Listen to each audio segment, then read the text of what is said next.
गणेशाय नमः। श्री सरस्वती नमः। श्री परमात्मने नमः। श्री जानकी वल्लभो विजिताम तराम। श्री राम कथा रस रसिक प्रभु शंभुनाथ हनुमान। अप्रेम सहित आसन धर्म सुनहु कथा करुगान। जय बोलिए सियावर रामचंद्र भगवान की जय।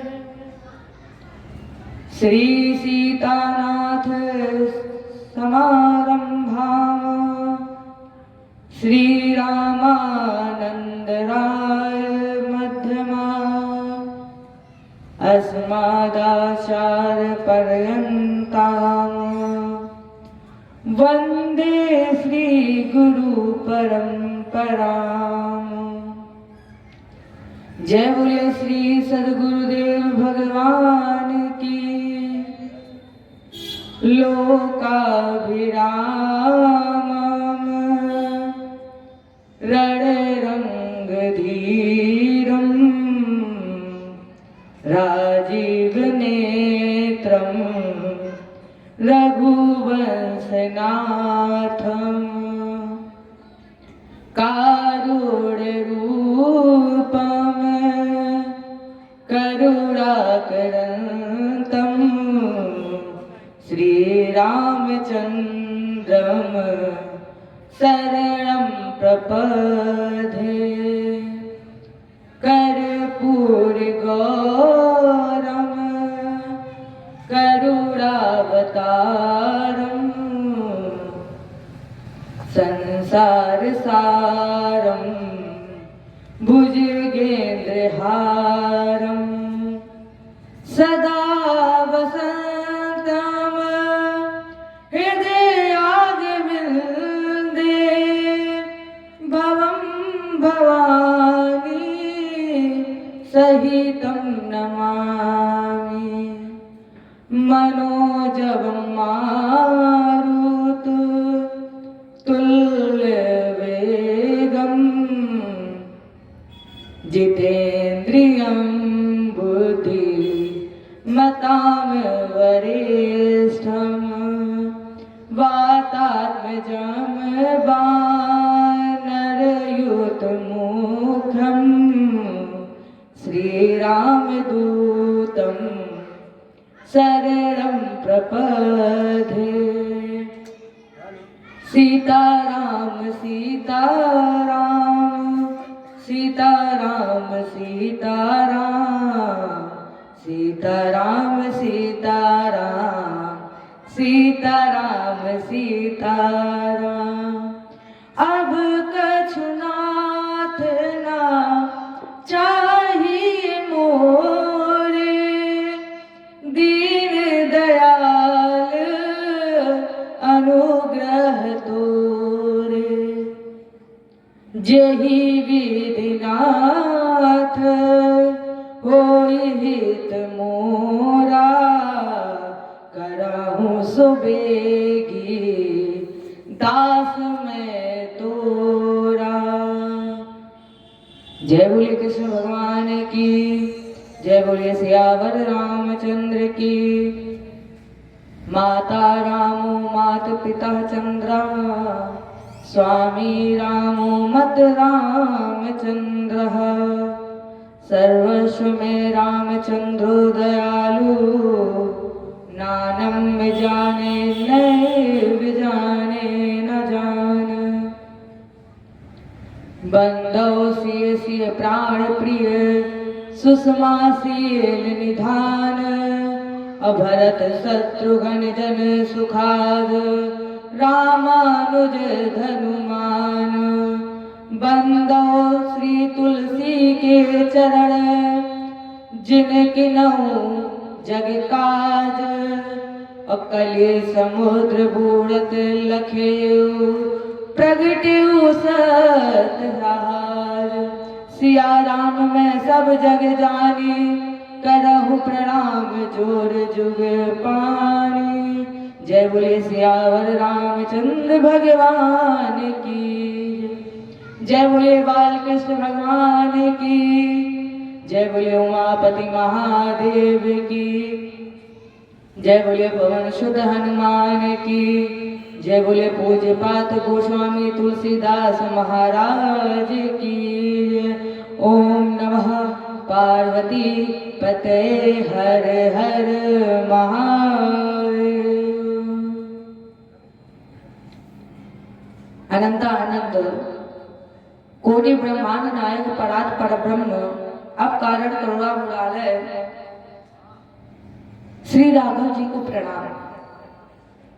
भूत भावन भगवान शिव जी को साष्टांग, श्री हनुमान जी को दंडवत और पूज्य पात गोस्वामी तुलसीदास जी को बारंबार वंदन।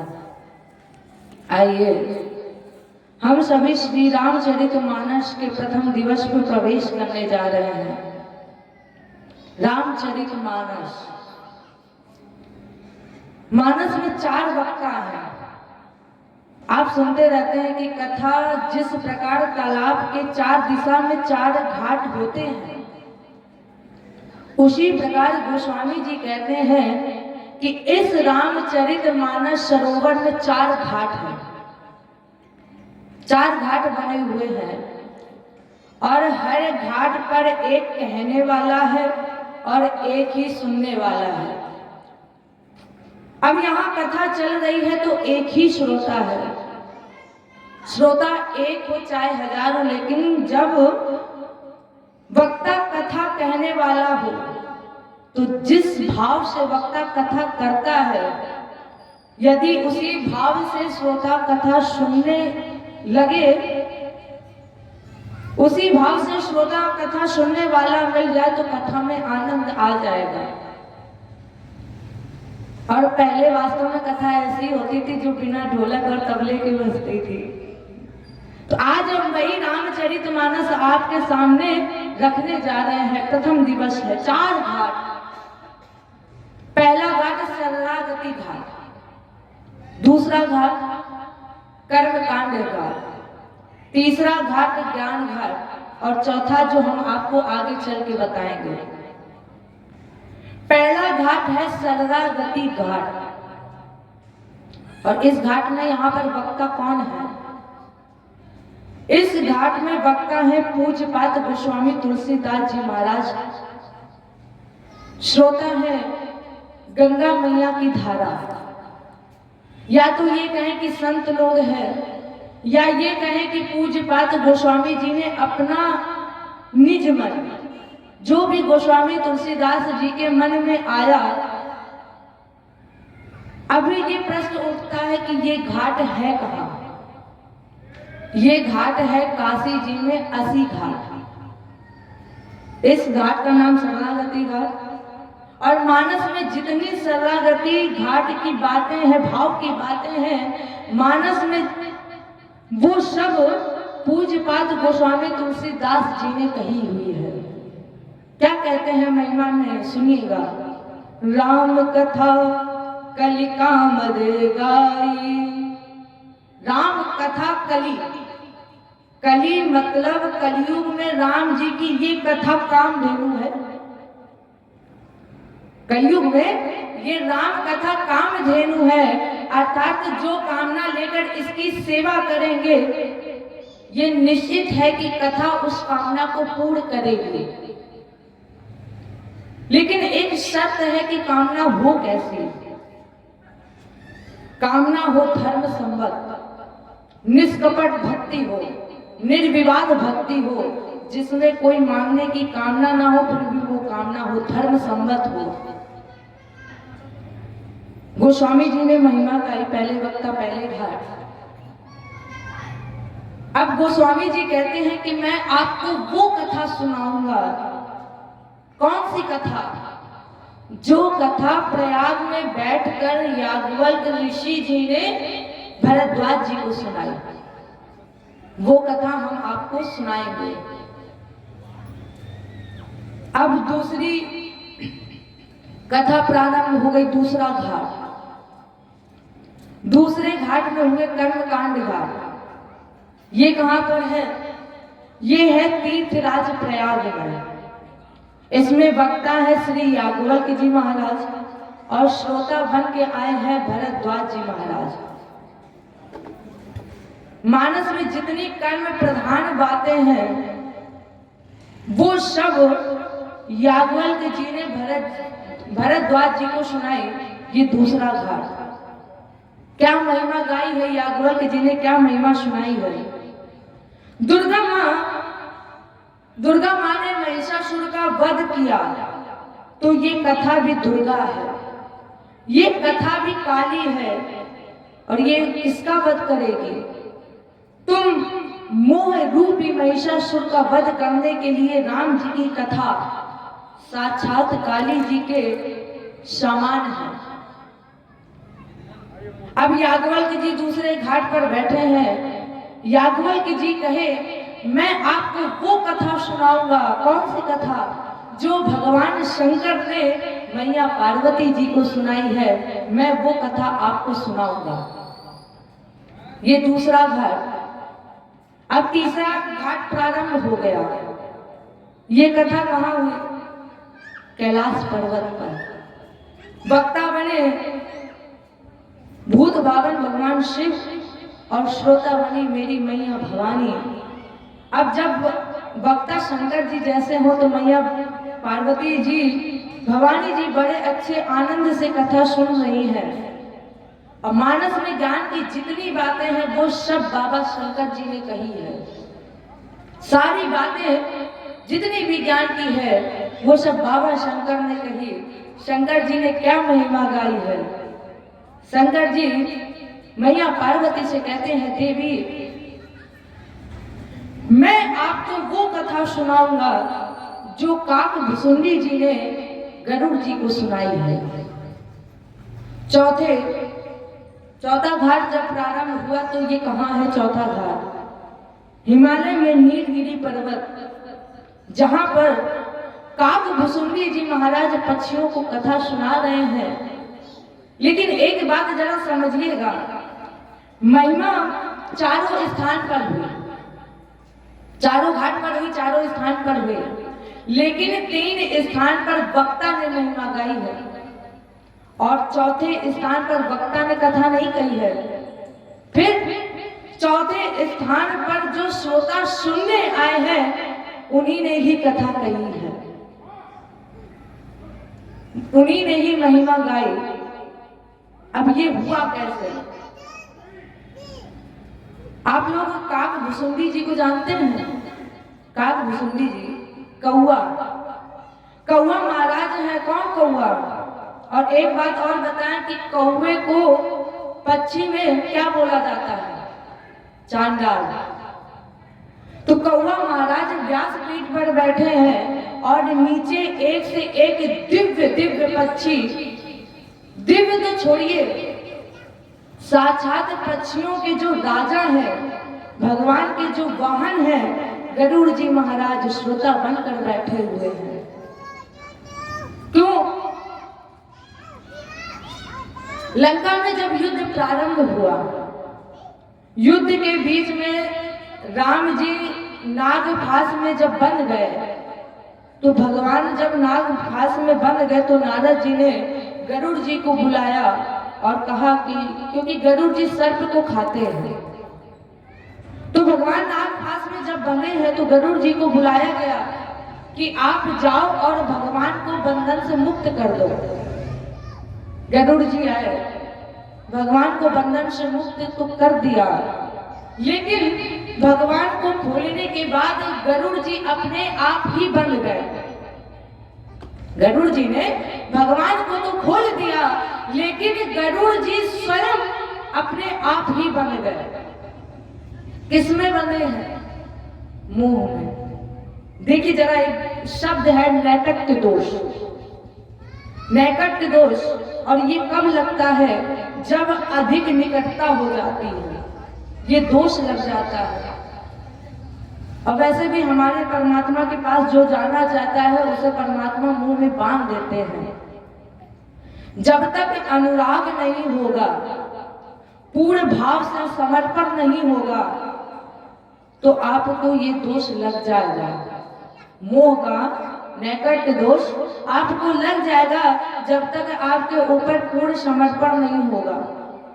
दोष पकड़ा किसे? गरुड़ जी को। भगवान को मुक्त किया, सोचने लगे ये भगवान नहीं नकली है। क्यों? क्योंकि राम जी को कोई बांध नहीं सकता है, और जब ये बंधे हुए हैं तो इसका मतलब ये नकली है। पहुंच गए गरुड़ जी महाराज, दौड़कर जब बंद गए मुंह में, पहुंचे नारद जी के पास और जा करके सारी बात बताई। नारद जी ने कहा अच्छा आपको भी पकड़ लिया है। क्यों? मतलब जब गरुड़ जी को पकड़ा, नारद जी के पास गए तो नारद जी ने कहा कि ये मुझे भी पकड़ चुका है, ये बीमारी मुझे भी हो चुकी है जो तुम्हें लगी हुई है। लेकिन चिंता मत करो, तुम क्या करो, एक काम करिए, आप जाइए मेरे पिताजी के पास, ब्रह्मा जी के पास। गरुड़ जी महाराज भागकर पहुंचे ब्रह्मा जी के पास, जाकर अपनी सारी बात बताई। कहे कि इन्होंने आपको भी पकड़ लिया। अरे इसने तो मुझे भी पकड़ा हुआ है। किसने? जेही बहुबार नचावा मोही, सोई व्यापेऊ विहंग पतितो ही।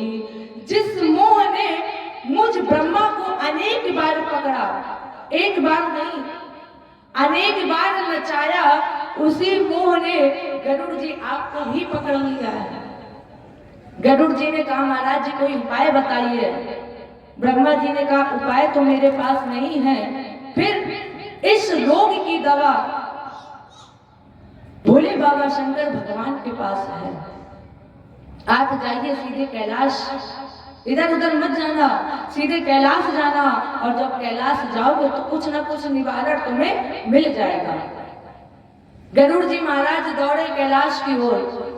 बीच रास्ते में ही शंकर भगवान मिल गए। गरुड़ जी से पूछा क्या हुआ? गरुड़ जी रोने लगे और बोले बाबा कुछ समझ में नहीं आ रहा है, क्या करें। वास्तव में ये कथा क्या करती है? पहले तो ये जानना चाहिए कथा क्या है। कथा है रस, कथा है दर्पण, हमें बताती है कि क्या करना चाहिए क्या नहीं करना चाहिए। लेकिन तुमको संसार की बीमारी ने ऐसा पकड़ लिया है कि तुम सही व्यवहार की जगह कब गलत व्यवहार कर देते हो तुम्हें पता नहीं चलता है। ये कथा बताती है कि क्या कमी है, और जब कमी पता चल जाए तो वो दूर करने का उपाय केवल है भागवत कथा, रामचरितमानस कथा। गरुड़ जी महाराज इसी में भाग रहे हैं। पता है कि कोई बीमारी इनको पकड़ ली है, कोई रास्ता नहीं दिख रहा। गरुड़ भगवान भागे, शंकर भोले बाबा के पास पहुंचे और भोले बाबा से कहा बाबा कोई उपचार करिए जिससे मैं इस बीमारी से निकल सकूं। शंकर जी ने कहा मैं तो कैलाश में रहता हूं, आप रास्ते में मिले हो और अब यहाँ कैसे कोई उपचार करे। हाँ एक काम जरूर कर सकता हूँ। कौन सा काम? मैं आपको ऐसी जगह भेज रहा हूँ जहाँ पर इसकी समस्त बीमारियों की दवा है, जहाँ पर आपकी बीमारी दूर हो जाएगी। मैं आपको वो उपाय बता रहा हूँ। कैसे दूर होगी? तबाही होई सब संशय भंगा, जब बहुकाल करे सत्संगा। गरुड़ जी एक दो दिन नहीं, जब आप बहुत काल तक निरंतर सत्संग करोगे, एक दो दिन तक सत्संग करने से परमात्मा नहीं मिलते हैं। जब आप बहुत काल तक निरंतर सत्संग करोगे तब जाकर आपका संशय समाप्त हो जाएगा, तब जाकर आपकी समस्त बीमारियां दूर हो जाएंगी। गरुड़ जी बोले, प्रभु इतना लंबा समय, इतने लंबे समय तक सत्संग कहाँ मिलेगा? क्योंकि इतने लंबे समय तक सत्संग कहीं नहीं चलता है, कहाँ मिलेगा? बोले वही तो हम आपको बता रहे हैं कि इतना लंबा सत्संग आपको कहाँ मिलेगा। सुनिएगा, कहाँ जाइए आप? नीलगिरी पर, वहां पर एक कौवा है, काक भुसुंडी जी, वो दिन रात कथा ही गाते रहते हैं। वो 24 घंटे कथा कथा कथा ही गाते रहते हैं। आप उनके पास जाइए, सत्संग सुनिए, और जब आप सत्संग सुनेंगे तो आपका सारा संशय समाप्त हो जाएगा। अब भागकर पहुंचे नीलगिरी पर्वत पर, कौन? गरुड़ जी महाराज। और जब भागकर पहुंचे, और आपको बताएं कथा का प्रभाव देखिए क्या हुआ।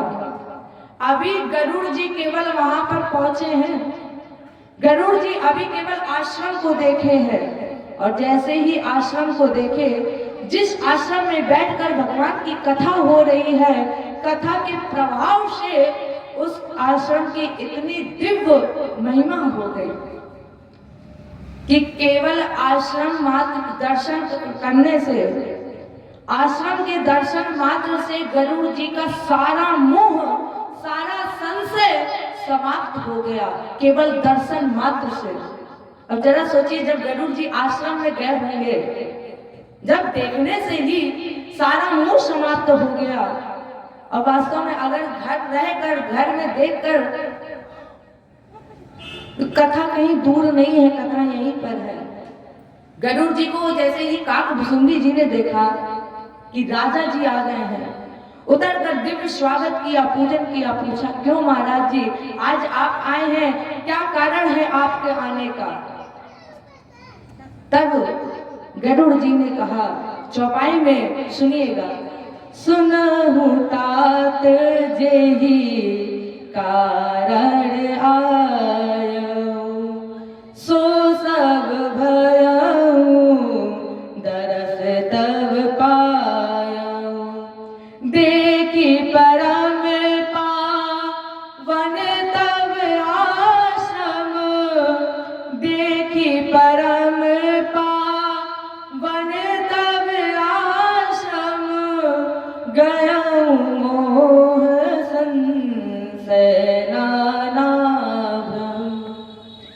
अब श्री राम कथा अति पावनी, सदा सुखद दुख पुंज न सावनी, सादर तात सुनावहु मोहि, बार बार बिन बयऊं प्रभु तोई।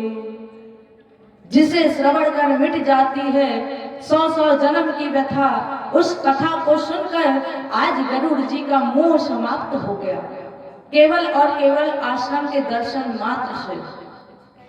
कथा कहती है, सुनतन शाही काम मत धंबा। कथा सुनकर शरीर ऊर्जा से भर जाती है, क्योंकि असंभव कुछ नहीं है यदि आपको विश्वास है। असंभव कुछ नहीं है यदि आपको विश्वास है, बस करने वाला चाहिए। अब जब आप कुछ करोगे ही नहीं, विश्वास ही नहीं होगा, तो कैसे प्रभु आपका काम कर दे, कैसे आपको मोह से दूर कर दे? विश्वास होगा तो अपने आप सारा मोह, सारा संकट दूर हो जाएगा। कथा क्या कहती है? कथा आत्मबल को पुष्टि करती है, बस इतना कार्य है। आत्मबल को पुष्टि करती है।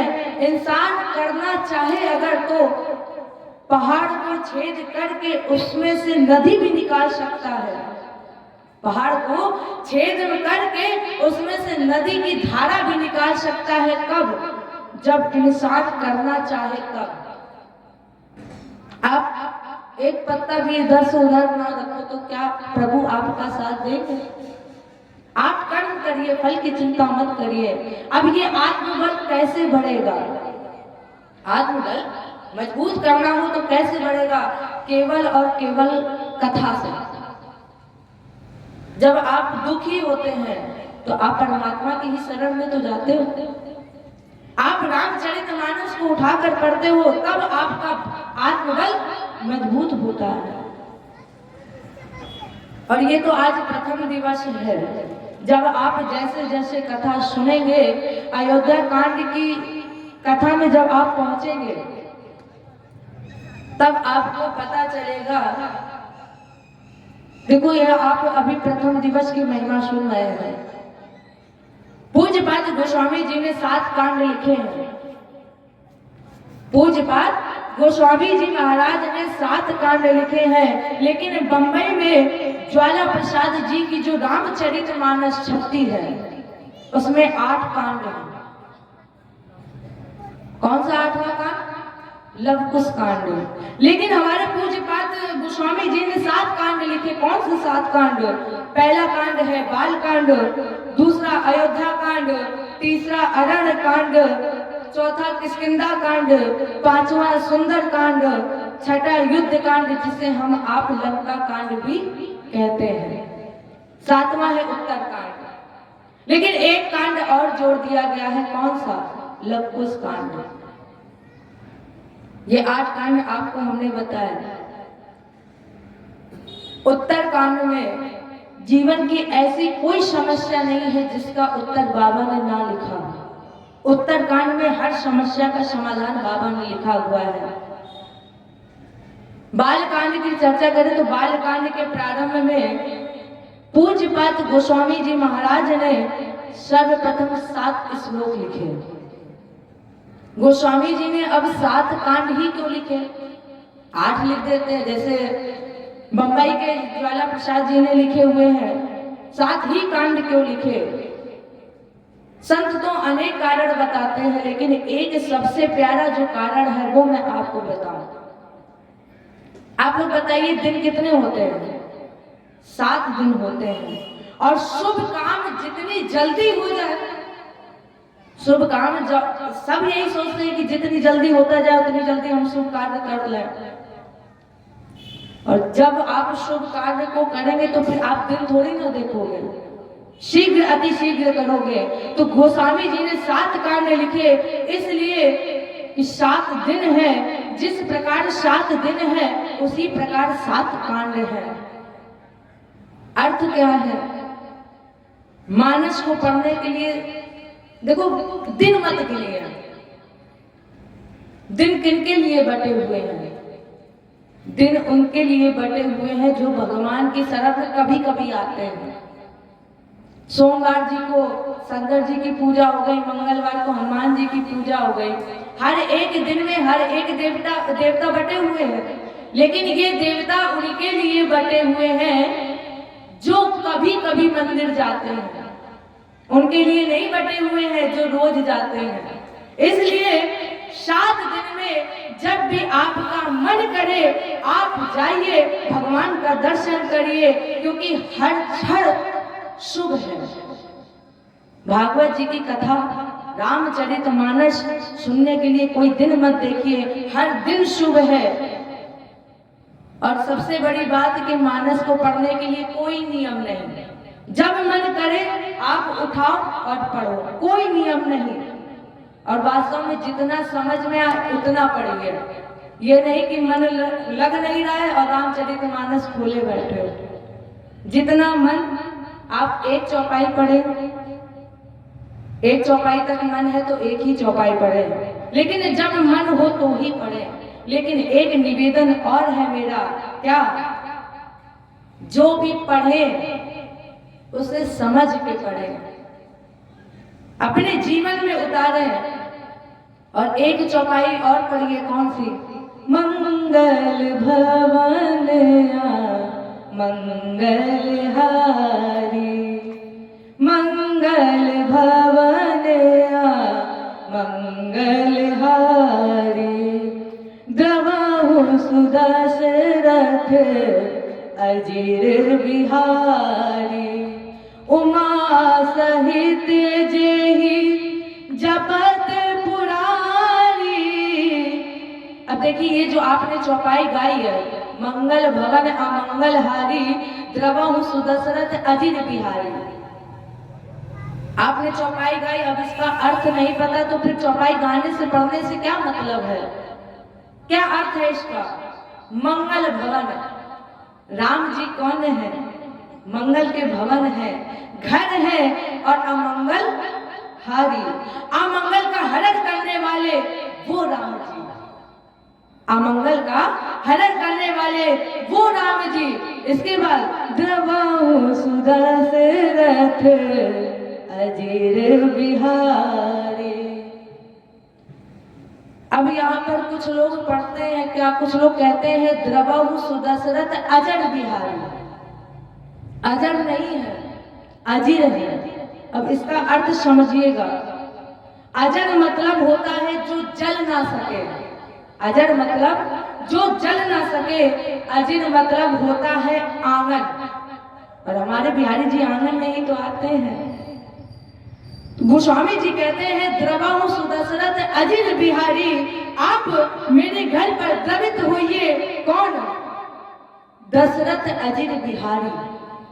दशरथ जी के अजिर आंगन में खेलने वाले राम जी, जो मंगल के घर है, अमंगल का हरण करते हैं, वो राम जी मेरे पर द्रवित हुए।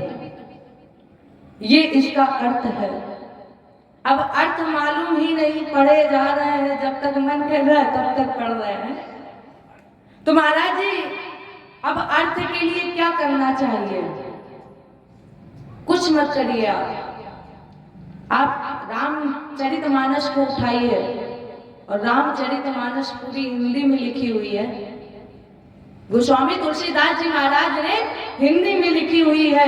क्यों लिखी है अब ये आपको आगे चलकर बताएंगे। मैंने पढ़ा है एक बार, जब मैंने गीता प्रेस की मानस उठाई तो उसमें हमने पढ़ा कि महात्मा गांधी जी एक चौपाई हमेशा कहते थे। कौन सी चौपाई? परहित सरिस धर्म नहीं भाई, पर पीड़ा सम नहीं अधमाई। महात्मा गांधी जी एक चौपाई यही हमेशा कहते थे, हमेशा गाते थे। अब चौपाई का अर्थ क्या है? परहित सरिस धर्म नहीं भाई।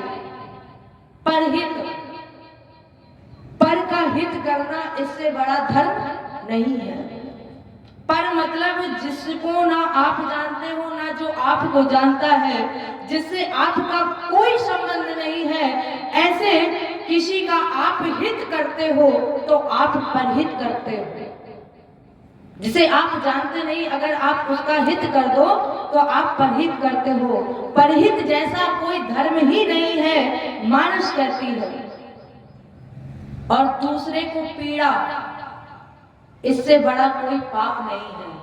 दूसरे को कभी कष्ट मत दीजिए, कभी पीड़ा मत दीजिए, क्योंकि इससे बड़ा कोई पाप नहीं है। बिनु विश्वास भगति नहीं, तेहि बिनु द्रवहि नाराम।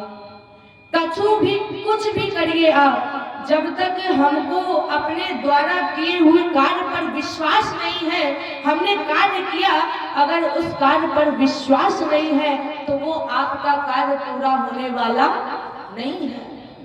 हम लोग कई कार्य करते हैं, लेकिन जब विश्वास होता है तभी वो कार्य पूर्ण होता है। और बेमन से काम करके देखो, आधा सही होगा, आधा बिगड़ेगा। आप कोई भी काम करिए, विश्वास रखिए। अब विश्वास क्या है? विश्वास है भगवान। प्रहलाद जी का केवल भगवान पर विश्वास ही तो था कि हमारे भगवान सब जगह हैं। जो इस कथा को जितने विश्वास से श्रवण करेगा, जो इस कथा को जितने विश्वास से श्रवण करेगा, वो कथा उसे उतना ही फल देगी। आप बेमन से बैठे रहो तो क्या फल आपको मिलेगा? आपका मन है कथा पर विश्वास है, आप कथा मन से सुन रहे हो, तो ये निश्चित है आपको उसका फल मिलेगा। गोस्वामी तुलसीदास जी ने बाल कांड के प्रारंभ में 7 श्लोक लिखे। पहले श्लोक में गोस्वामी जी ने सरस्वती जी और गणपति भगवान की एक साथ वंदना की है। वर्णानाम रथ संहाराम रसानाम छंदसामपि अमंगल नाम चाकर्तारौ वंदे वारि विनायको। पहले श्लोक में गणपति जी और सरस्वती जी दोनों की वंदना की। क्यों? देखिए, गणपति भगवान क्या देते हैं हमें आपको? गणपति जी हमें आपको देते हैं बुद्धि, और सरस्वती जी हमें आपको देती हैं बोलने की कला।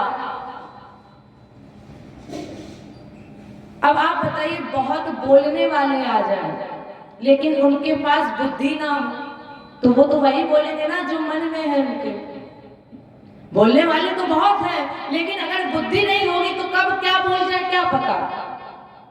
और जिसके पास बुद्धि हो और बोलने की कला ना हो, तो फिर बुद्धि का क्या अर्थ है?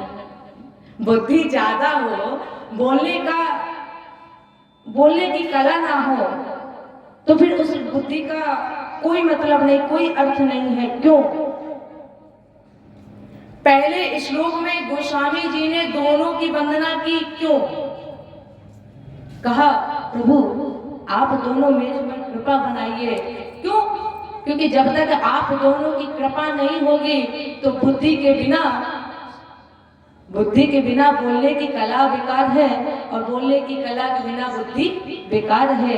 इसलिए हे गणपति भगवान, हे सरस्वती मैया, आप दोनों मेरे ऊपर कृपा करिए।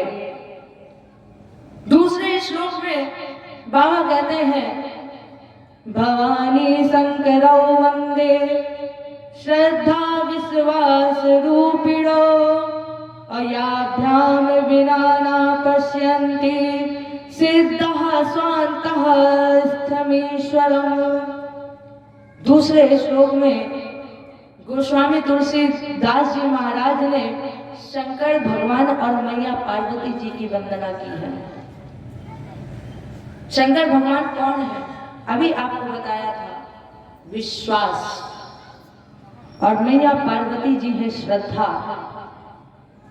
कल आप शिव और मैया पार्वती जी के विवाह की जब कथा सुनेंगे तो समझिएगा, जीवन में जब तक विश्वास और श्रद्धा का मिलन नहीं होगा, अभी आपको बताया शंकर जी है विश्वास और पार्वती मैया है श्रद्धा, जब तक विश्वास और श्रद्धा का मिलन नहीं होगा तब तक राम रूपी कथा गंगा निकलेगी नहीं।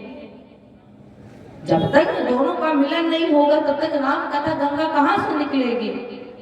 इसलिए गोस्वामी तुलसीदास जी महाराज ने पहले विश्वास और श्रद्धा का विवाह कराया, और जब शिव विवाह हो गया तब राम जी की कथा प्रारंभ हुई। बिना विश्वास कुछ नहीं होता। गोस्वामी जी निवेदन करते हैं, मैं जो कथा लिखने जा रहा हूं, बाबा ऐसी कृपा करना कि उस पर मेरा विश्वास और श्रद्धा दिन रात बढ़ती रहे, ये कृपा मुझ पर बनाए रखिएगा। तो ये रामचरितमानस गोस्वामी जी ने देखो लिखी नहीं है। लोग कहते हैं गोस्वामी तुलसीदास जी ने महाराज जी ने रामचरितमानस लिखी है। गोस्वामी तुलसीदास महाराज जी ने रामचरितमानस लिखी नहीं है, इनसे लिखवाई गई है। शंकर जी ने गोस्वामी जी से लिखवाई है। शंकर जी जो जो बोलते गए हैं शिव शास्त्र है। शंकर भगवान जो जो बोलते गए गोस्वामी जी उसी को ही लिखते गए।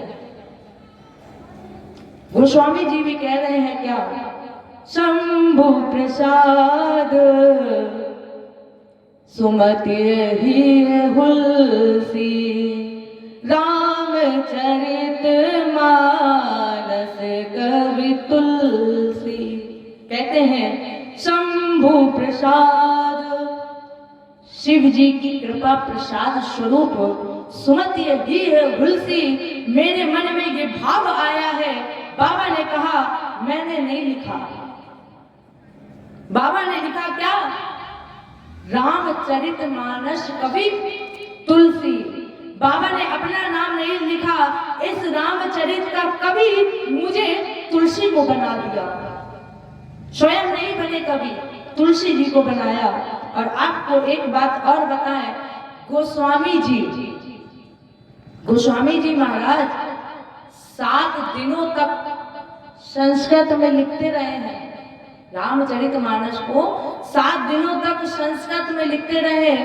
दिन भर लिखते थे, रात्रि में सो जाते थे, और जब प्रातः काल उठते थे तो देखते थे कि सब मिट जाता था, सब मिट गया।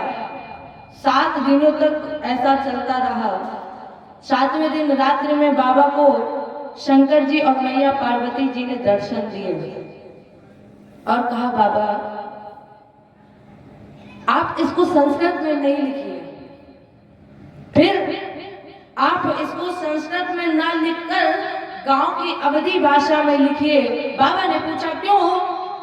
शंकर जी ने कहा क्योंकि आगे चलकर संस्कृत सबके बस की बात नहीं है, सबको संस्कृत समझ में आने वाली नहीं है। इसलिए आप जब इसको लिखें तो ऐसे लिखें कि खेत में हल चलाने वाला भी एक किसान इसको समझ जाए। ऐसी आप रामचरितमानस लिखिए। इसी का परिणाम है वेद की ऋचाएं भले ही ना याद हो, वाल्मीकि रामायण के श्लोक भले ही ना याद हो, भागवत जी के श्लोक भले ही ना याद हो, पुराण भले ही ना याद हो, लेकिन ऐसा कोई हिंदू नहीं है जिसको रामचरितमानस की एक चौपाई ना याद हो। कौन सी? मंगल भवन आ मंगल हारी, द्रवहु सुदशरथ अजर बिहारी। सबको याद है? कोई याद हो ना याद हो, लेकिन मानस की एक चौपाई जरूर याद है। कितने भी विद्वान वक्ता क्यों ना हो, कोई भी प्रवचन करे, हम हो चाहे कोई भी हो, किसी भी पुराण की कथा जब वो गाएंगे, जिस प्रकार तुलसी दल ना पढ़े तो भगवान को भोग नहीं लगता है, उसी प्रकार जो वक्ता जब तक अपने वक्तत्व के बीच में मानस की एक चौपाई नहीं बोल लेते, उनका प्रवचन पूरा नहीं होता। गोस्वामी तुलसीदास जी महाराज ने दूसरे श्लोक में शंकर जी और मैया पार्वती जी को प्रणाम किया कि आप दोनों भी मेरे ऊपर कृपा बनाए रखिए। तीसरे श्लोक में शंकर जी के जगत गुरु स्वरूप को प्रणाम किया। वंदे बोधमयं नित्यम गुरुं शंकर रूपिणम, यमाश्रितो हि वक्रोऽपि चंद्रः सर्वत्र वंदते। एक निवेदन करूं यहाँ पर, क्या बड़ा कौन है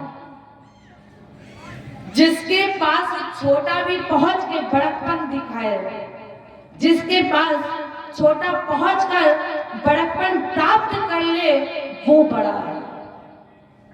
जो सब में बड़ाई का दर्शन करे। क्यों कह रही हूं? शंकर भगवान चंद्रमा राहु के त्रास्य भागा, सुनिएगा, चंद्रमा राहु के त्रास्य भागा किसके पास? बाबा के पास। त्राहिमाम मेरी रक्षा करिए। शंकर भगवान ने कहा ठीक है, आओ बैठ जाओ। चंद्रमा ने पूछा कहाँ बैठे? शंकर जी ने कहा जहां तुम्हारा मन हो वहां पर बैठो।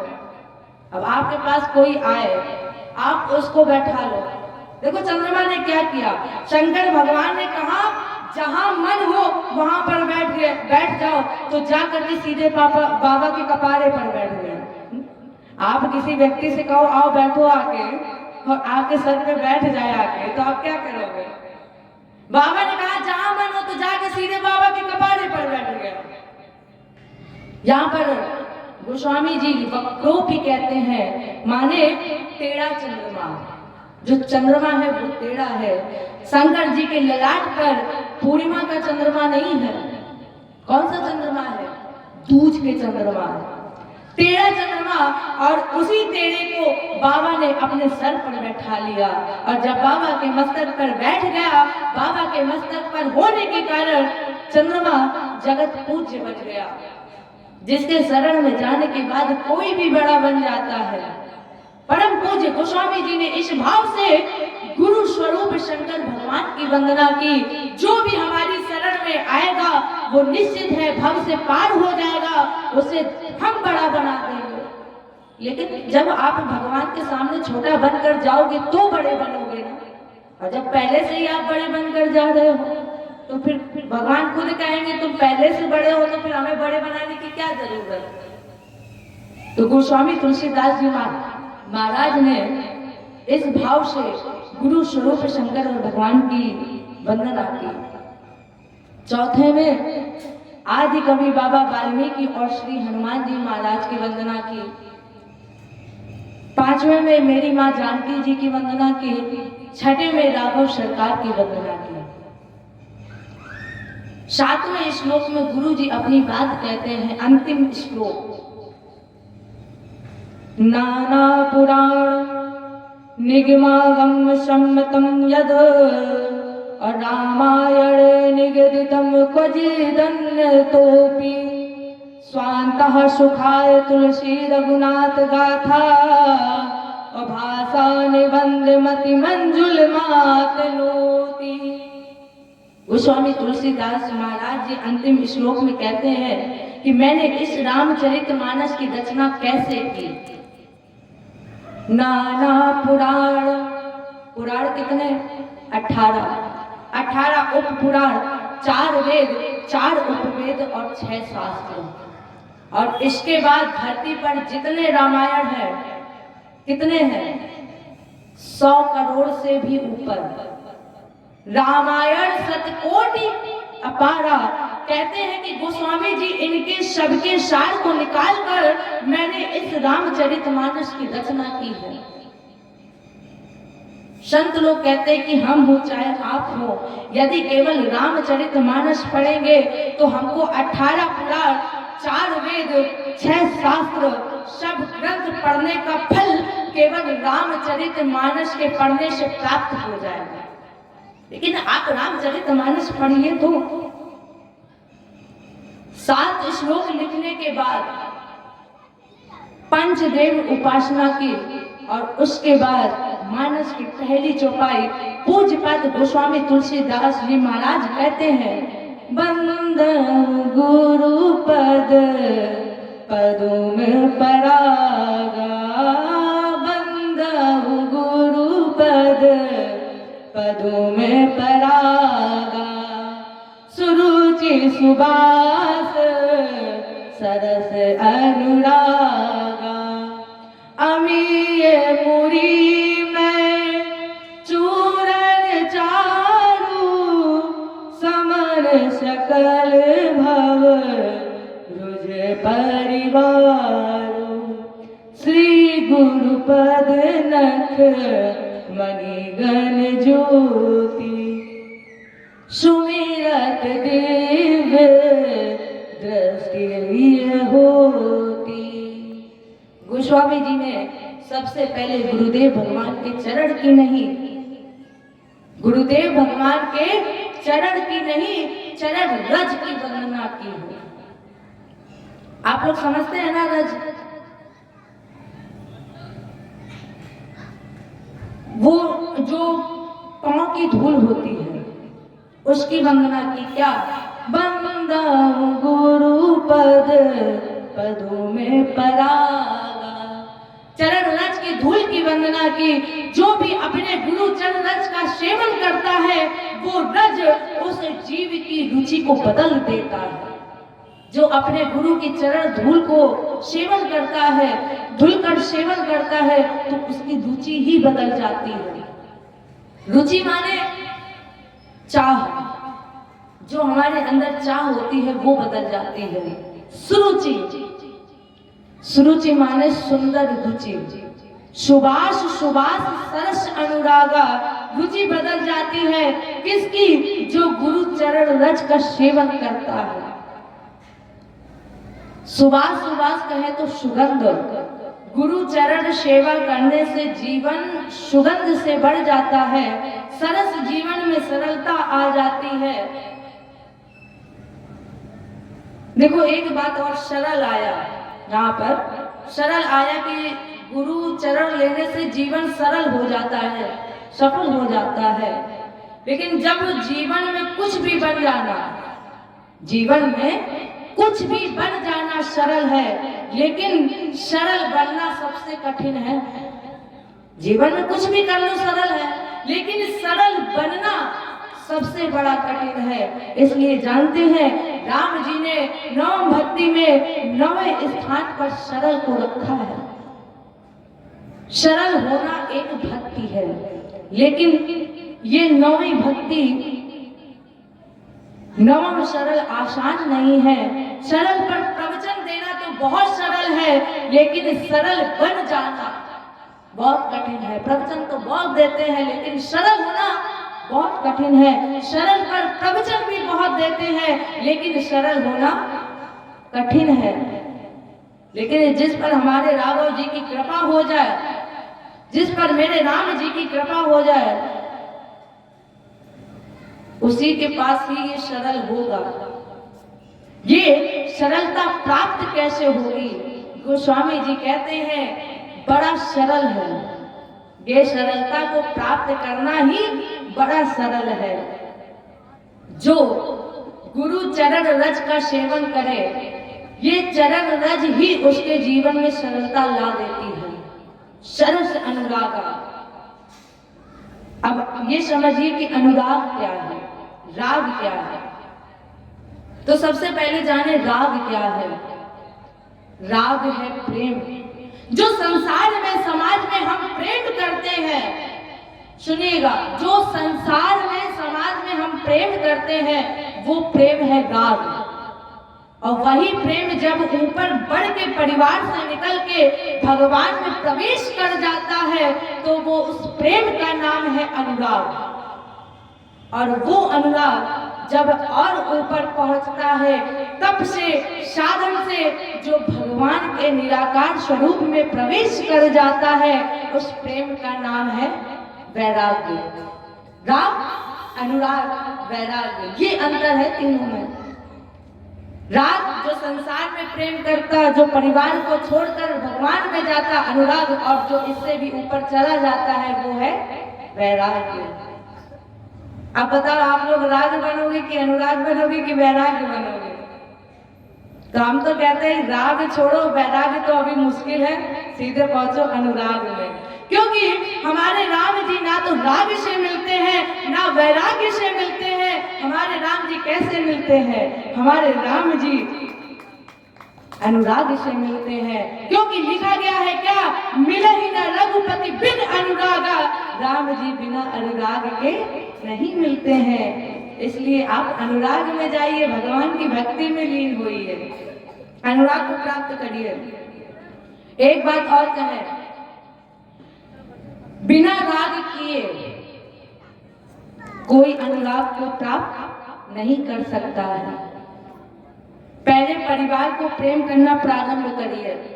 जब आप परिवार में प्रेम करेंगे, जब आपका प्रेम परिवार के लिए स्वभाव बन जाएगा, और जब आप परिवार से प्रेम करते करते साथ में भजन में लग जाएंगे, तो प्रेम और भजन मिलकर इस भजन के प्रभाव से कब आपका राग अनुराग में परिवर्तित हो जाएगा, आपको पता नहीं चलेगा। लेकिन पहले आप परिवार से प्रेम तो करना सीखिए। घर में बैठे बिठाए आपको भजन, भगवान की प्राप्ति हो जाएगी जब आप परिवार से प्रेम करेंगे। राग को मजबूत किया जाए, और जब राग से अनुराग में जाना है, तो हमारे भगवान फिर प्रेम के बिना नहीं मिलते हैं। हमारे प्रभु राघव जी प्रेम के बिना नहीं मिलते हैं। इसलिए पाना है यदि प्रभु को, बस प्रेम से मिलेगा। पाना है यदि प्रभु को, अब जब आप कहाँ कहाँ ढूंढोगे, कर कर में ढूंढ लो, चाहे पूरी दुनिया में ढूंढ लो, चाहे पूरे मंदिरों में ढूंढ लो, जब तक आपको परिवार के प्रति प्रेम नहीं होगा तब तक हमारे राघव जी नहीं मिलेंगे। तो पहले आप परिवार को प्रेम करिए, तो आपको अनुराग, राग से अनुराग में कब परिवर्तित हो जाएगा आपको पता नहीं चलेगा। जो मूल है ना हमारा, उसी में ही भूल हो गया है। जो भी हम करते हैं उसी में ही कुछ ना कुछ हम गलत कर देते हैं। सब कर लेते हैं लेकिन हम प्रेम नहीं करते हैं। सब कार्य करेंगे, अरे जहां पैदल चल के मिल सकते हैं फिर वहां गाड़ी की क्या जरूरत है। जब हमारे बिहारी जी, राघव जी पैदल मिल सकते हैं तो फिर इन वाहनों की क्या जरूरत है। पैदल ही चल चल के हमारे बिहारी जी को, राघव जी को ढूंढ। और परिवार से वास्तव में प्रेम होगा तो दौड़ने की जरूरत ही नहीं पड़ेगी। भगवान खुद आपके घर आपको दर्शन देने आएंगे। इस पर पूज्यपाद गोस्वामी तुलसीदास महाराज जी ने लिखा है, राम ही केवल प्रेम प्यारा। राम जी को केवल प्रेम प्रिय है, ना ज्ञान है ना वैराग्य लिखा। क्या लिखा? केवल प्रेम। राघव से प्रेम करिए। सिर्फ एक निवेदन, प्रेम। अगर आपने राघव से प्रेम कर लिया तो फिर आपको राघव मिल जाएंगे। अब प्रेम क्या है ये समझिए। आपसे कोई भी कितना भी बैर करे, कोई कितनी भी लड़ाई करे, अगर आप उससे प्रेम कर रहे हैं, प्रेम से बात कर रहे हैं, इसी का नाम प्रेम है। जैसे को तैसा थोड़ी ना करना है, मतलब वो उल्टा करे तो हम भी उल्टा कर दे, नहीं। जो आपके विरुद्ध हो अगर आप उससे भी प्रेम कर रहे हो तो ये प्रेम सच्चा प्रेम है, इसी का नाम ही प्रेम है। और अगर यही प्रेम, तो संसार से प्रेम नहीं होता, संसार से प्यार होता है। यही प्रेम मेरे राघव जी से अगर हो गया तो ना आपको दिन का होश रहेगा ना आपको रात का होश रहेगा। आपको ढूंढने की जरूरत ही नहीं पड़ेगी। जब आपको राघव जी से प्रेम हो गया तो मेरे राघव जी स्वयं आपके पास आएंगे, आपको दर्शन देंगे। अनुराग गुरु चरण रज का सेवन करने से जीवन अनुराग से भरता है। सुरुचि सुबास सरस अनुरागा। कहते हैं गुरु पद रज मृदु मंजुल अंजन। अंजन कहते हैं काजल को। किसे? काजल को। गोस्वामी जी गुरु चरण रज है, वो रज अंजन है, कहे तो काजल है। लगाने से क्या होगा? काजल को लगाने से क्या होगा? नयन अमीय दृग दोष विभंजन। ये काजल नेत्र के लिए अमृत के समान है। हमारे राघव जी नेत्र में बस जाए, ये तो ये काजल नेत्र के लिए अमृत के समान है। दृग दोष विभंजन, आंख में जो दोष है वो समाप्त हो जाएगा। जब आप इस काजल को लगा लोगे तो जो भी आंख में दोष है वो अपने आप ही समाप्त हो जाएगा। और आज की भाषा में बोले तो चश्मा लोग लगाते हैं। आज की भाषा में अगर बोला जाए तो चश्मा, लेकिन जब यही चश्मा हम राघव जी में लगा दें तो फिर चश्मे की जरूरत ही नहीं पड़ेगी, राघव जी खुद ही नेत्र में समा जाएंगे। अब गुरु चरण रज क्या है? गुरु चरण रज है चश्मा। अभी बात चल रही थी, गुरु चरण रज है चश्मा। यहाँ एक और विशेष बात समझने के लिए, कौन सी? चरण रज का मतलब यहाँ पर पांव की धूल से नहीं है। मानस में एक चौपाई है, वो कल हम आपको प्रसंग में सुनाएंगे। कब? जब मैया पार्वती जी की विदाई हो रही होगी तो मैना जी ने अपनी बेटी को उपदेश दिया था। जब मैया पार्वती जी की विदाई हुई तो मैना जी ने उपदेश दिया, क्या? करे सदा शंकर पद पूजा, नारी धर्म पति दौ न दूजा। बेटी, आज के बाद सदैव पति के चरण की पूजा करना ही स्त्री के लिए सौभाग्य की बात है। इससे बड़ा कोई देवता नहीं है। अगर आपने आज के बाद पति के चरण की पूजा की तो स्त्री के लिए उसके पति का छोड़कर कोई और देवता नहीं, फिर उसका पति ही उसका देवता बन जाता है। श्रेष्ठ की पूजा का अर्थ है कि श्रेष्ठ की आज्ञा का पालन करना।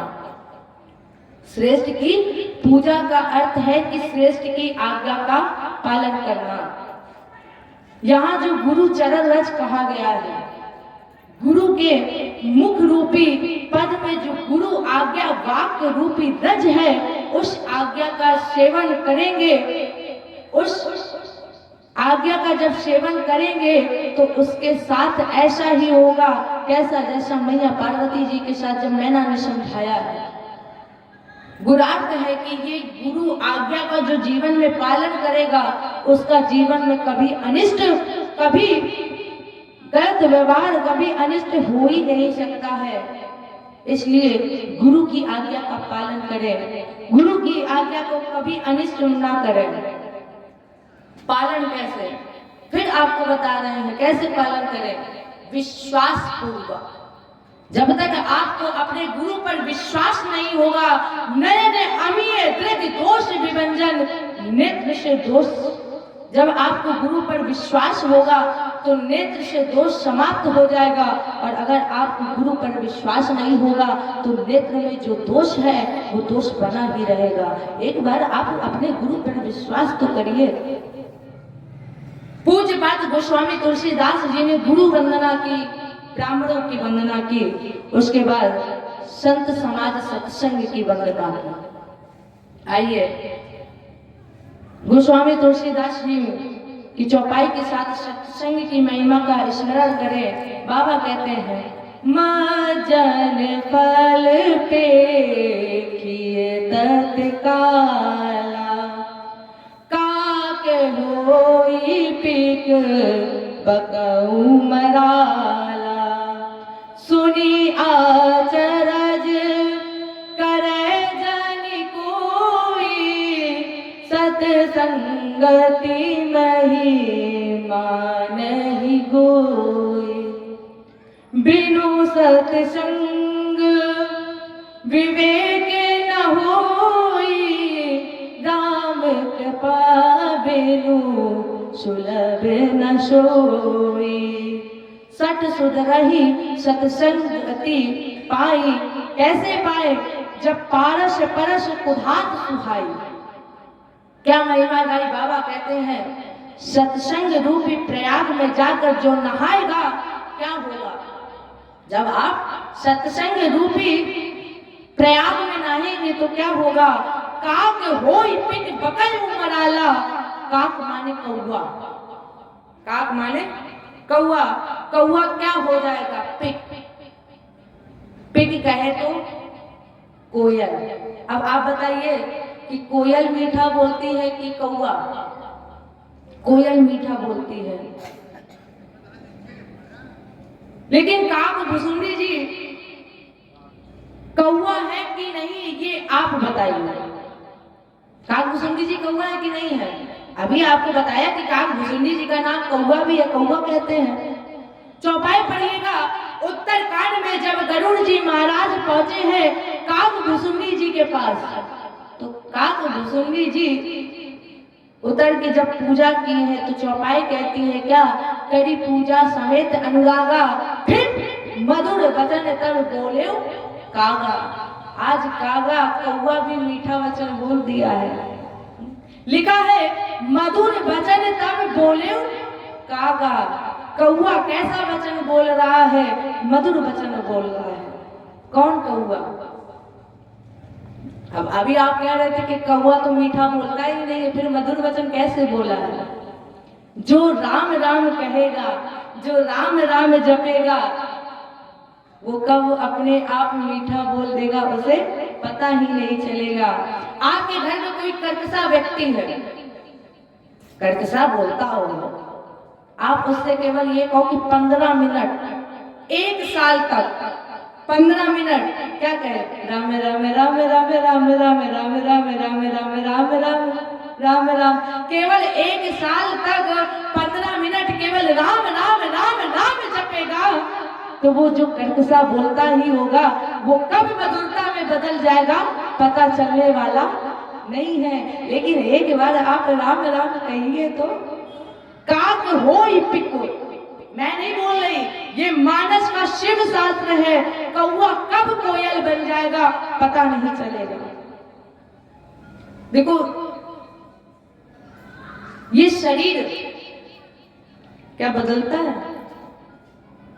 और इस शरीर में कब कौवा कब मीठा बोल दो क्या पता। इस शरीर से जब राम का नाम गाने लगो तो कब मीठा बोलने लगो, क्योंकि आजकल कोई ऐसा व्यक्ति नहीं है जो एक दूसरे से मीठा बोल ले, सब टेढ़े बोलते हैं। सीधा भी बोल रहा होगा तो भी टेढ़ा बोलेगा, तो सीधा वाला व्यक्ति भी सोचेगा ये टेढ़ा बोला तो हम काहे को सीधा बोले। टेढ़े व्यक्ति से कहो कि राम राम जपो, और जब वो टेढ़ा व्यक्ति भी राम राम जपेगा तो टेढ़ा व्यक्ति कब सीधा हो जाएगा उसे भी पता नहीं चलेगा। कौवा कोयल जो महिमा है, जैसी महिमा गाई गई है, हम क्या दिख रहे हैं ये महत्वपूर्ण नहीं है। हम क्या दिख रहे हैं ये महत्वपूर्ण नहीं है, हम क्या सोच रहे हैं कैसा कर रहे हैं ये महत्वपूर्ण है। हमारे दिमाग में क्या चल रहा है ये महत्वपूर्ण है। अरे कैसे दिख रहा है, दुनिया में है रंग है, अनेक रंग है, फिर कैसी क्रिया है, क्या सोच रहे हैं, कैसा कर रहे हैं ये महत्वपूर्ण है। काक होई पिक बकऊ मराला, बकऊ कहे तो बगुला भी हंस बन जाएगा। जब राम राम कहेगा तो बगुला भी हंस बन जाएगा। सुनी आचरज करे चली कोई, देखो सुनकर कोई आश्चर्यचकित मत होना कि आज कैसी बात कर रहे कि कोयल कौवा भी मीठा बोल रहा है और बगुला भी हंस बन रहा। सुनिएगा, सत्संगति महिमा नहीं कोई, सत्संग की महिमा कोई छुपी हुई नहीं है। किसको मिली? वाल्मीकि जी को। ये महिमा किसको मिली है? वाल्मीकि जी को। वाल्मीकि जी जब कथा, अच्छा आप लोग एक बात बताइए, आपने वाल्मीकि जी की कथा सुनी है? सुनी कथा? क्षण मात्र का सत्संग मिला है वाल्मीकि जी को, और क्षण मात्र के सत्संग से क्या हुआ? नारद जी जब लूटने आए, जब दर्शन हुआ, सच्चाई का पता चला कि मेरे पाप में मेरे घर वाले भी भागीदारी नहीं है, तो रोते रोते चले आए किसके पास? नारद जी के पास, और कहा बाबा कोई उपाय बताइए जिससे मेरा ये पाप दूर हो जाए, क्योंकि मेरे घर वाले भी इस पाप के भागीदारी नहीं है। तो नारद जी ने कहा केवल एक उपाय, राम राम राम, और जब राम कहोगे तो सारे पाप दूर हो जाएंगे। बोले अब निकलेगा ही नहीं तो कैसे बोल रहे हैं? क्यों? क्योंकि जीवन भर जब मरा मरा मरा कहा है तो राम राम कैसे निकल जाएगा? शिकार करता था, जब ये शिकार करता था, शिकार मर जाता था तो मैं अपने मित्रों से केवल बोलता था देखो मर गया, मरा मरा, और जब मरा मरा निकला तो बाबा ये बताइए राम राम कैसे निकलेगा? नारद जी ने कहा कोई बात नहीं, कोई चिंता का विषय नहीं है, तो तुम ऐसा करो तुम मरा मरा ही कहो, और जब तुम मरा मरा कहोगे, बोले बाबा काम करेगा? नारद जी ने कहा बिल्कुल 100% काम करेगा, लेकिन हाँ अगर तुम मरा मरा भी जप रहे हो तो फिर ऐसे थोड़ी ना बोल रहे मरा मरा मरा मरा, बोलना तो फिर मन से बोलना, और जब तुम मन से बोलोगे, जब तुम मरा मरा जपने लगोगे तो एक दोहा लिखा गया है क्या? वाल्मीकि के जाप से निकला यह परिणाम, क्या निकला? श्रद्धा होनी चाहिए, तुम मरा कहो या राम, केवल श्रद्धा होनी चाहिए। जब श्रद्धा होगी फिर चाहे तुम मरा कहो तो मरा मरा मरा में भी राम आ ही जाता है, क्योंकि राम को उल्टा करो क्या होगा? और जल्दी जल्दी बोलो तो राम में कब परिवर्तित हो जाएगा पता चलेगा? मरा मरा बोलो जल्दी जल्दी तो मरा से कब राम में बदल जाए नहीं पता चलेगा। केवल आपके अंदर श्रद्धा होनी चाहिए। वाल्मीकि भय ब्रह्म समाना, वाल्मीकि जी ब्रह्म ऋषि बन गए। केवल मरा मरा जपने से ही वाल्मीकि जी ब्रह्म ऋषि बन गए। कहते हैं सठ सुधरहि सतसंगति पाई। सठ समझते हैं? एक होता है मूर्ख, एक होता है महामूर्ख। सठ कहते हैं महामूर्ख। जिस डाल पर बैठा उसी को काट रहा है, सठ सत्संग को प्राप्त करके वो भी सुधर जाता है। कहावत सुनी होगी, जिस थाली में खाया उसी में ही छेद कर दिया। तो जिस डाल पर बैठा उसी को जब काट रहा है तो सत्संग को प्राप्त करके वो भी सुधर जाता है। कैसे? गोस्वामी जी उदाहरण में लिखते हैं, क्या उदाहरण रख रहे हैं? पारस परस कुधार सुहाई। क्या उदाहरण रखे हैं गोस्वामी जी? पारस परस कुधात सुहाई। एक मणि है जिसका नाम है पारस मणि। कहा जाता है कि पारस मणि को लोहे से स्पर्श करा दो तो वो लोहा सोने में परिवर्तित हो जाता है, वो लोहा सोने में बदल जाता है। जैसे पारस मणि के स्पर्श से लोहा सोने में बदल जाता है, उसी प्रकार सत्संग के स्पर्श से सठ व्यक्ति भी विद्वान बन जाता है। लेकिन एक अंतर है, एक अंतर क्या? पारस मणि लोहे को छूकर सोना तो बना देता है, लेकिन उस सोने को ये गुण प्रदान नहीं करता कि तुम आगे भी किसी लोहे को जब छूओगे तो वो सोना बन जाएगा। ये गुण प्रदान नहीं करता है। लेकिन सत्संग जिस मूर्ख को स्पर्श करता है उसको विद्वान बना देता है। लेकिन एक साथ ही ये गुण, देखो ये गुण किसे मिला है? जो सत्संग करता है। जब आप सत्संग करोगे और किसी मूर्ख व्यक्ति के पास जाओगे तो आप उसके साथ भी बैठकर सत्संग करोगे तो वो मूर्ख व्यक्ति भी कब विद्वान बन जाएगा उसे पता नहीं चलेगा। ये हमारी सत्संग की महिमा है। इसलिए प्रातः स्मरणीय परम पूज्य कबीर दास जी बोल गए हैं, कुछ भी हो जाए लेकिन संतन के संग लागरी तेरी अच्छी बनेगी, अच्छी बनेगी तेरी बिगड़ी बनेगी, अच्छी बनेगी तेरी बिगड़ी बनेगी। कब? संतन के संग लागरी तेरी अच्छी बनेगी। केवल आप एक बार सत्संग में आकर तो देखिए, सत्संग और क्या करता है। महाराज जी ने बताया क्या करता है सत्संग। बुराई से, निंदा से, महामारी से, इन सब से भाग सके तो फिर भाग लो, भाग सके तो भाग ले तेरी अच्छी बनेगी। जब आप किसी की बुराई नहीं करोगे, किसी के साथ महामारी नहीं करोगे, निंदा नहीं करोगे, तो आप सत्संग में कब प्रवेश करोगे? और सत्संग में, भक्ति में, और इसी पहली भक्ति का नाम है सत्संग। राम जी ने शबरी मैया जी को 9 भक्ति सुनाए तो सबसे पहले कहा प्रभु ने क्या? प्रथम भगति संतन कर संगा। जीवन में संत का संग हो जाए, यही पहली भक्ति है। अब संत कौन? संत का स्वरूप नहीं होता। वो पीले वस्त्र धारण कर लिए, भगवा वस्त्र धारण कर लिए और कह दिया कि हम संत हैं।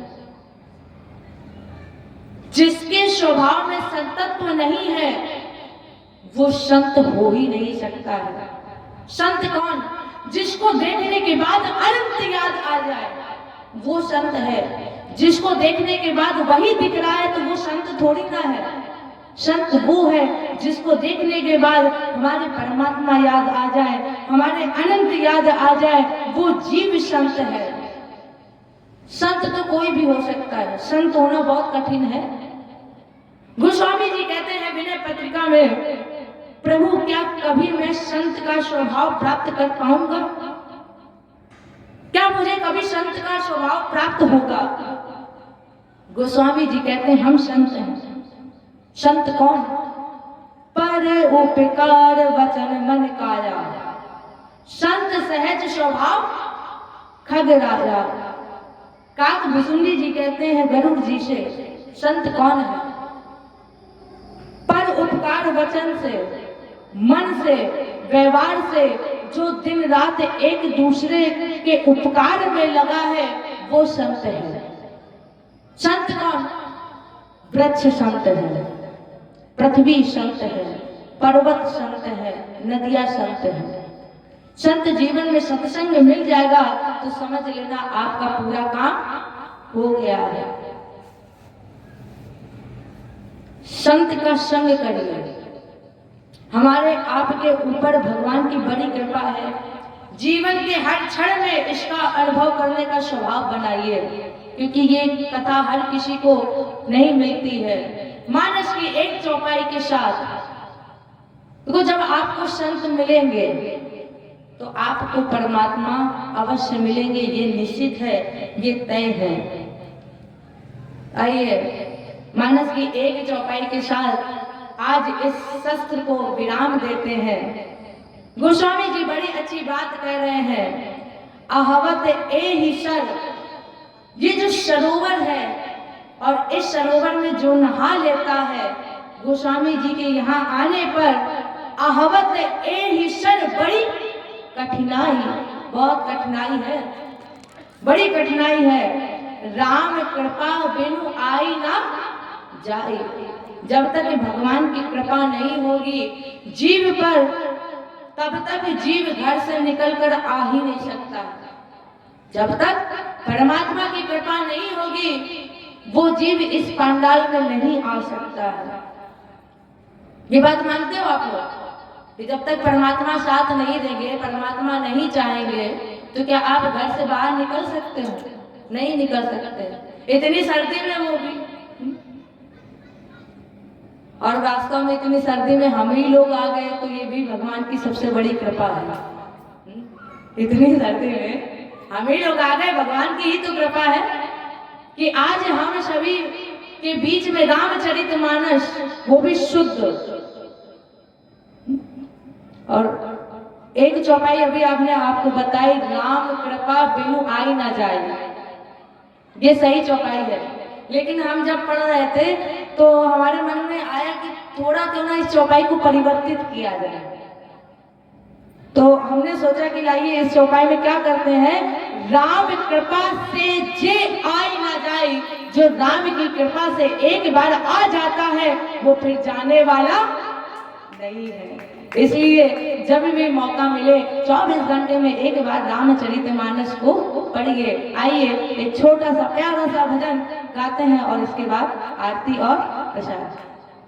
जय जय राम कथा कि जय श्री राम कथा, जय जय राम कथा कि जय श्री राम कथा।